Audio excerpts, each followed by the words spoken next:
Good morning everyone, welcome back to my channel. আশা করবো তোমরা সবাই খুব ভালো আছো, সুস্থ আছো। আজকে আমি রেশিও অ্যান্ড প্রপোর্শনের সেকেন্ড পার্টটা নিয়ে এসেছি। এর আগে আমি যে ফার্স্ট পার্টটা বার করেছি সেটা যদি তোমরা না দেখে থাকো তাহলে আমি ডিসক্রিপশন বক্সের লিঙ্ক দিয়ে দেবো, তোমরা দেখে নিও। আজকে রেশিও অ্যান্ড প্রপোর্শনের কিছু ইম্পর্ট্যান্ট কোশ্চেন নিয়ে আমি আলোচনা করব, যেগুলো সাধারণত এক্সামে পড়ে থাকে বা ওরকম টাইপের কোশ্চেনগুলো পড়ায়। প্রথমে আমরা এমনি জাস্ট একটা কোশ্চেন দেখছি, এটা হয়ে যাওয়ার পরে আমরা আরও অন্য কোশ্চেন সলভ করব। তো দেখি কোশ্চেনটা কি আছে। The ratio of income of A B C is 1:2:2. If the income of A is 500 rupees, then find the following: income of B, C, total income of ABC. তাহলে দেখো রেশিও দিয়ে দিয়েছে এবিসির কত 1:2:2। তাহলে আমি কি বলেছিলাম, কি ধরতে, ইউনিট। তাহলে আমি এখানে কি লিখবো, 1 ইউনিট ইকুয়ালস টু 500, তাই তো। Income of B comma C, B এর ইনকাম কত, 2 ইউনিট, তাই তো। 2 ইউনিট সমান 1000, আবার সি এর ইনকামও 2, তাহলে 2 ইউনিট সমান 1000। তাহলে ইনকাম অফ বি সি কত পেয়ে যাচ্ছি, বি কমা সি 1000 1000 2000। এবার বলছে টোটাল ইনকাম অফ এবিসি। দেখো 1 ইউনিট ইকুয়ালস টু 500, 1 ইউনিটটা কি, এর ইনকাম। এবারে 1 + 2 + 2 ইকুয়ালস টু কত হয়, 5 ইউনিট। তাহলে 5 ইউনিট সমান কত হচ্ছে, 5 × 500 ইকুয়ালস টু 25,000, তাই তো। তাহলে আরেকবার বলছি, 1 ইউনিট সমান 500, সেখান থেকে 2 ইউনিট কত বার করে নিলাম, সেটাই হচ্ছে কি ইনকাম অফ বিসি, বি আর সির। তাহলে আরেকবার বলে নিই, 1 unit equals to 500, 2 unit equals to 5,000, 2 unit equals to 10,000। B এর ইনকাম কত, 2 ইউনিট, তাহলে বি এর ইনকাম কত পেয়ে যাচ্ছি, 10,000। আবার সি এর ইনকামও কত, 10,000। এবারে আবার দেখছি টোটাল ইনকামটা যদি দেখি, তাহলে এর ইনকাম কত, 1 ইউনিট ইকুয়ালস টু 5,000। এবারে টোটাল ইনকামটা কত, 1 + 2 + 2 ইকুয়ালস টু 5 ইউনিট, সেটা সমান কত হয়ে যাচ্ছে, 25,000। ঠিক আছে, তাহলে এটা নিশ্চয়ই বুঝতে পেরেছ। আমরা এবার নেক্সট কোশ্চেনটা দেখি। তো দেখো আমি নেক্সট কোশ্চেনটা যেটা নিয়ে এসেছি সেটা হচ্ছে, the ratio of income of A and B is 4:9 and the ratio of their expenditure is 3:8. If each of them saves ₹900, find the expenditure of them. তো আগের দিন যে ভিডিওটা করেছিলাম সেটাতে আমি বলেছিলাম তোমাদেরকে যে এটা ইউনিটগুলোকে, যে রেশিওগুলো আছে সেগুলোকে এক্স না ধরে ইউনিট ধরতে। তো তোমরা অনেকেই বলেছিলে যে এক্স ধরলে অসুবিধাটা কি। তো আমি এই প্রবলেমটা সলভ করে দেখাচ্ছি যে এক্স ধরলে কতটা কি অসুবিধাটা হবে আর ইউনিট ধরলে কি সুবিধাটা হবে। দেখো আমরা যদি এটা এক্স ধরে করতাম তাহলে কি লিখতাম, প্রথমে ইনকাম 4x 9x ধরে নিতাম, তারপরে এক্সপেন্ডিচার 3y 8y, সেখান থেকে সেভিংস প্রথমে এর হচ্ছে 4x - 3y আর এর হচ্ছে 9x - 8y, এমনি করে করতে হতো, তাই তো।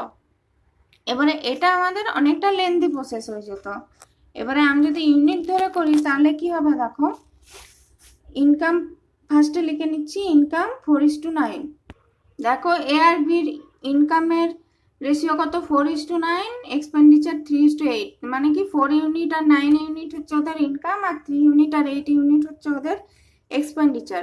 তাহলে এখান থেকে আমরা ইয়েটা পেয়ে যাব, সেভিংসটা কত, যদি 4 ইনকাম হয় এক্সপেন্ডিচার 3 হয়, সেভিংস হয়ে যাচ্ছে 1 ইউনিট, এরও 1 ইউনিট। তাহলে আমরা কি বলতে পারি, 1 ইউনিট ইকুয়ালস টু 9,000, তাই তো।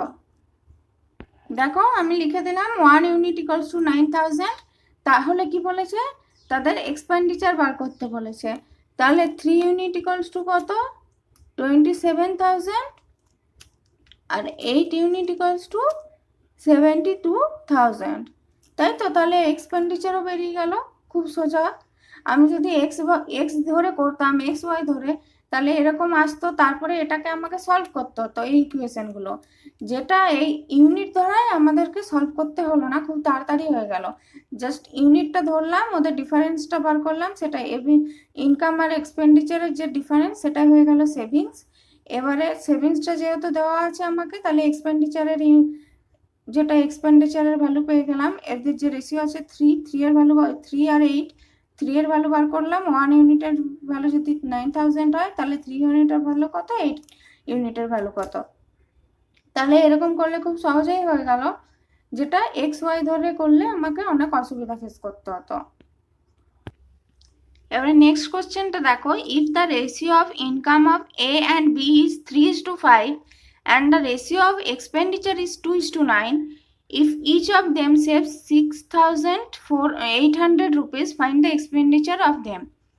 তাহলে ইনকাম কত, ইনকাম বলে দিয়েছে 3:5, এক্সপেন্ডিচার বলে দিয়েছে 2:9, আর তাদের কি বলেছে, সেভিংসটা কত সেটা বলেছে। তাহলে এক্সপেন্ডিচার বার করতে হবে। ঠিক আছে, তাহলে আমরা সলভ করে দেখছি। তো দেখো আমি এখানে ইনকাম আর এক্সপেন্ডিচারের রেশিওটা লিখে নিয়েছি। আগের ক্ষেত্রে কি হয়েছিল দেখো, এখানে 4:9 ছিল, এখানে 3:8 ছিল। আমরা যে সেভিংসটা পাচ্ছিলাম সেটা কত পেয়ে যাচ্ছিলাম, দুটোতেই 1 ইউনিট, তাই 1 ইউনিট বসিয়ে ভ্যালুটা বার করে নিতে পেরেছিলাম। এখানে দেখো এটা 3 আছে, এটা 2 আছে, এটা 5 আছে, এটা 9 আছে। এখানে কিন্তু যে ডিফারেন্সটা সেটা 1 ইউনিট, আর 1 ইউনিট না, মানে সেম আসছে না দুটো ক্ষেত্রে। এক্ষেত্রে আসছে 1, এক্ষেত্রে আসছে 4। তাই আমরা আগেরটাতে যেটা রকম করে করেছিলাম সেরকম ভাবে এটা করতে পারবো না। তো এটার জন্য কি করতে হবে আমাদেরকে, এই দুটো ক্ষেত্রে এদের ডিফারেন্সটা নিতে হবে। এটার ডিফারেন্স কত হয়েছে, 2। এবার এটার ডিফারেন্সটা যত সেটা দেখে দিয়ে অন্যটাকে মাল্টিপ্লাই করতে হবে। সিমিলারলি এটার ডিফারেন্স যত সেটা দিয়ে অন্যটাকে মাল্টিপ্লাই করতে হবে। তাহলে এর ডিফারেন্স কত, 2 দিয়ে এটাকে মাল্টিপ্লাই করব, আর এটার ডিফারেন্স কত, 7 দিয়ে এটাকে মাল্টিপ্লাই করব। তাহলে কত চলে আসবে, 21:35, আর এটা কত চলে আসবে, 4:18। তাহলে এটা হচ্ছে আমাদের নিউ রেশিও। ইনকামের রেশিও হয়ে যাচ্ছে 21:35, আর এক্সপেন্ডিচারের রেশিও হয়ে যাচ্ছে 4:18। এবারে আমরা দেখি ডিফারেন্সটা কত, সেভিংসটা। এটাতে কত আসছে, 21 - 4 17, এটাতে কত আসছে 35 - 18, এটাও 70। তাহলে এবারে সেম চলে এসছে। তাহলে আমরা লিখি 17 ইউনিট ইকুয়ালস টু 6800। তাহলে এক্সপেন্ডিচার বার করতে বলেছে, এক্সপেন্ডিচারে কিন্তু আর 2:9টা লিখবো না, তখন 4:18 যেটা সেটা লিখতে হবে। তাহলে 17 ইউনিট ইকুয়ালস টু 6800, এখান থেকে লিখবো 4 ইউনিট ইকুয়ালস টু কত, বাই 17 ইন্টু 4 ইকুয়ালস টু 1600, আর 18 ইউনিট ইকুয়ালস টু কত সেটা কি করব, সিমিলারলি 18 ইউনিটের ভ্যালু কত পেয়ে গেলাম, 7200। তাহলে এদের এক্সপেন্ডিচারগুলো আমরা পেয়ে গেলাম। এইভাবেই তোমাদেরকে যদি ইনকাম বার করতে দিত, তাহলে তোমরা কি করতে, 21, এটা যেমন 17 ইউনিট ইকুয়ালস টু 6800, ওখানে কি হতো 20 ইউনিট, এইটা সেম থাকতো 17 ইউনিটটা, তারপরে যেটা 4 আছে সেটা 4-এর জায়গায় 21 হতো, 8-এর জায়গায় কত হতো 35। তাহলে আমরা কি লিখতে পারি, বলেছে find the expenditure of them. তাহলে কি বলবো, expenditure of A is ₹1600, expenditure of B is ₹7200। তাহলে বুঝতে পারছো নিশ্চয়ই, কোনো অসুবিধা নেই। প্রথমে ইনকাম আর এক্সপেন্ডিচারের রেশিওগুলো লিখে নেব, তারপর যদি এইটা যেটা সাবস্ট্রাক্ট করে যদি সেম না আসে সেভিংসটা দু ক্ষেত্রে, তখন কি করব, যে ওদের মধ্যে যে ডিফারেন্সটা আছে সেই ডিফারেন্সটা দিয়ে অপোজিট রেশিওটাকে মাল্টিপ্লাই করব। মাল্টিপ্লাই করলেই কি চলে আসবে, দেখবো যে আমরা যেটা ডিফারেন্সটা বা সেভিংসটা সেটা সেম আসছে। এবারে ওখান থেকে আমরা সেভিংসটার যে ভ্যালু দিয়েছে সেখান থেকে আমরা এক্সপেন্ডিচার বা ইনকাম যা দেবে তার ভ্যালুটা বার করে নিতে পারবো। এবারে ধরো এটা যদি আমরা নর্মাল মেথডে, যেটা বেসিক মেথডে এক্স ধরে করতাম, তোমরা যেটা বলছিলে যে ইউনিটের জায়গায় এক্স ধরলে কি অসুবিধা হতো, তাহলে দেখো আমাদেরকে কি করতে হতো, 3x আর 5x ধরতাম, তারপর ধরতাম 2x আর 9x, সরি 2y 9y। এখান থেকে আমরা দুটো ইকুয়েশন পেতাম, সেই ইকুয়েশনগুলো সলভ করতে আমাদের প্রচুর টাইম লাগতো।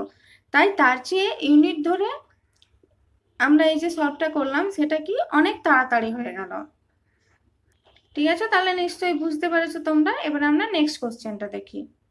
নেক্সট কোশ্চেনটা দেখো, ইফ এ ম্যান হ্যাজ 50 পয়সা, 25 পয়সা অ্যান্ড 20 পয়সা in the ratio of 3:2:1 amounting to 66 rupees 660, find out number of coins of each type। তাহলে আমরা কি বলছি যে 50 পয়সা, 25 পয়সা, 20 পয়সা আছে কি রেশিওতে, 3:2:1, আর টোটাল কত হচ্ছে 660। এবারে আমাদেরকে যে কয়েনগুলো আছে তার নাম্বারটা কত বার করতে হবে, মানে প্রত্যেকটা টাইপের কয়েন কটা করে আছে। এবারে দেখো 50 পয়সা আমরা ধরে নিচ্ছি কি 3:2:1 এই ইউনিটে আছে। তাহলে 50 পয়সা যেটা আছে সেটা যদি 3 ইউনিট থাকে তাহলে 50 পয়সা থেকে কত টাকা আমরা এই সময় রুপিসটাকে পয়সাতে কনভার্ট করে নেবো। তাহলে 50 পয়সা থেকে কত পয়সা আমরা পাচ্ছি, তাহলে 50 পয়সা আছে আর 50 পয়সা, 25 পয়সা, 20 পয়সা আছে, আর রেশিও হচ্ছে কত 3:2:1। তাহলে আমরা ধরে নিচ্ছি 3 ইউনিট, 2 ইউনিট, 1 ইউনিট। তাহলে 50 পয়সার জন্য কত 150, 25 পয়সার জন্য কত 50, আর 2 পয়সার জন্য কত 20 ইউনিট। এবারে এই যে রুপিসটা আছে, রুপিসটাকে আমরা কি করব, পয়সাতে কনভার্ট করব। কারণ পয়সাতে যদি কনভার্ট না করি তাহলে দেখো রুপিসে যদি থাকতো তাহলে 50 পয়সার ভ্যালু কিন্তু হাফ রুপিস হয়, 25 পয়সার ভ্যালু 1/4 রুপিস হয়, আর 20 পয়সার ভ্যালু 1/5 রুপিস হয়। এইভাবে করতে গেলে আমাদেরকে একটু বেশি ক্যালকুলেশন করতে হতো বা ফ্র্যাকশানে চলে আসছে জিনিসটা। তো তার চেয়ে এই রুপিসটাকে পয়সাতে কনভার্ট করে নিলে সুবিধা হবে, কারণ এগুলো তোমাদের সব পয়সাতে দেওয়া আছে। এবার আমরা এটা ক্যালকুলেশন করে কি বলতে পারি, 2220 ইউনিটস ইকুয়ালস টু, তাই তো। এবারে 1 ইউনিট ইকুয়ালস টু কত, এটা 1 ইউনিট করার দরকার থাকেনি, যদি তোমরা মুখে মুখে করে নিতে পারতে। 1 ইউনিট ইকুয়ালস টু 300, তাহলে 3 ইউনিট ইকুয়ালস টু কত 900, 2 ইউনিট ইকুয়ালস টু 600, আর 1 ইউনিট ইকুয়ালস টু 300। তাহলে এরকম ভাবে আমরা পেয়ে যাচ্ছি নাম্বার অফ কয়েন্স অফ, যেটা 50 পয়সা সেটা কত 900টা, যেটা 25 পয়সার সেটা হচ্ছে 600, যেটা 20 পয়সা সেটা হচ্ছে 300। ঠিক আছে, তাহলে বুঝতে পেরেছো। আরেকবার বলে দিই, প্রথমে আমরা রুপিসটাকে পয়সাতে কনভার্ট করব, তারপর যেটার যত আছে 50 পয়সার জন্য 3 আছে, 50 পয়সা আছে 3 ইউনিট, 25 পয়সা আছে 2 ইউনিট, 20 পয়সা আছে 1 ইউনিট। এবার ওদেরকে মাল্টিপ্লাই করে দেবো, তাহলে কত আসছে 150 প্লাস 50 প্লাস 20 ইউনিট, এটা ইকুয়ালস টু কত, যে রুপিসটা আছে সেটা। এবারে এই রুপিসটা দিয়ে দিলাম, এখান থেকে সলভ করে আমরা পেয়ে গেলাম কোনটা কতটা পরিমাণ আছে। তাহলে আজ এতটা অবধি থাক, আশা করি তোমরা সবাই বুঝতে পেরেছো। এটা দেখে প্র্যাকটিস করার চেষ্টা করো, দেখো কতটা তোমাদের উন্নতি হয়। তো আশা করি তোমরা সবাই বুঝতে পেরেছো, কোনো অসুবিধা নেই। তো তোমরা এরকম ভাবে প্র্যাকটিস করো। আর এখন তো অন্য কিছু কাজও নেই, তো এখন ভালোভাবে প্র্যাকটিস করো, ভালোভাবে পড়াশোনাটা করো। তো তোমরা সবাই ভালো থেকো, সুস্থ থেকো, আর প্রয়োজনের ছাড়া বাইরে বেশি বেরিয়েও না। আমার নেক্সট ভিডিওর জন্য অপেক্ষা করো। বাই।